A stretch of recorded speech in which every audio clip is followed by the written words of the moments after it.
रांझा साहब, आपको क्या नज़र आता है? ये सूरत हाल बड़ी इंटरेस्टिंग है इस वक्त सुप्रीम कोर्ट के सामने। केस का फैसला अगर आप लोगों के मुखालिफ आता है तो जो जिन रिजर्व सीट्स के आप उम्मीदवार थे उनमें से कोई एक भी आपको नहीं मिलेगी, बल्कि आपकी मुखालिफ जमात पीटीआई तगड़ी और तवाना होकर खड़ी हो जाएगी।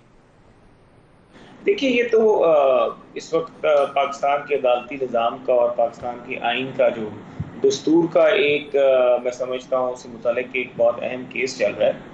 और अभी इस केस में वाकई इसके जो सियासी रिप्रिकॉशंस होंगे वो अपनी जगह पर होंगे। और जाहिर है उसके साथ हुकूमती हमारी जो पार्टी है या हमारा जो हुकूमती इत्तेहाद है उसकी नंबर गेम पे वाज़िया एक असर पड़ेगा। लेकिन बात ये तो ठीक है, दस्तूर की होगी, सब कुछ हो गया, समझते भी हैं।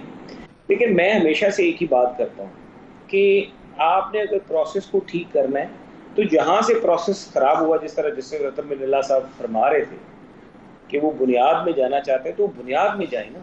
आप माना कि एक केस जो सबजुडिस है, एक केस जो इस वक्त जेरे बहस है, उसके बीच में मैं ये नहीं कहूँगा कि उससे उससे अलहदगी से कोई चीज़ जो है वो उठा ली जाए और उसको उससे अलहदा जो है वो मैनेज किया जाए। लेकिन मैं ये ज़रूर कहूँगा कि वो सारे फैक्ट्स जो हैं जहाँ पे आज पाकिस्तान की जमहूरियत जिस मकाम पर पहुँच चुकी है और जो हमारे सामने सूरत हाल इस वक्त पैदा हो चुकी है, इस पूरे अमल को आप उठाएं और कहें कि कहाँ से काम खराब होना शुरू हुआ, वहां से शुरू शुरू करें।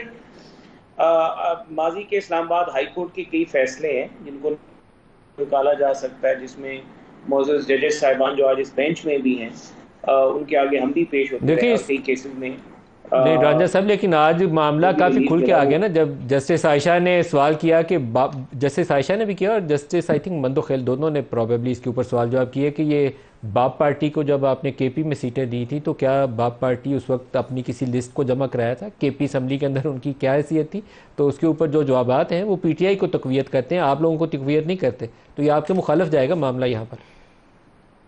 देखिए, इसमें जो बाप पार्टी का वकील है वो ज़ाहिर अपने दलाइल दे रहा होगा और हमारा भी वकील अपने दे रहा होगा। लेकिन इस वक्त क्योंकि ये मामला जो है ये ज़ेरे बहस है और इसमें किसी किस्म की भी जो इस वक्त कोई बात करना इस केस से मुतालिक कुछ कह देना कि ये कहाँ तक इसके बारे में क्या इसके रिप्रिकॉशंस होंगे और क्या इसका नतीजा निकलेगा, मैं समझता हूँ कि कबल इस वक्त है।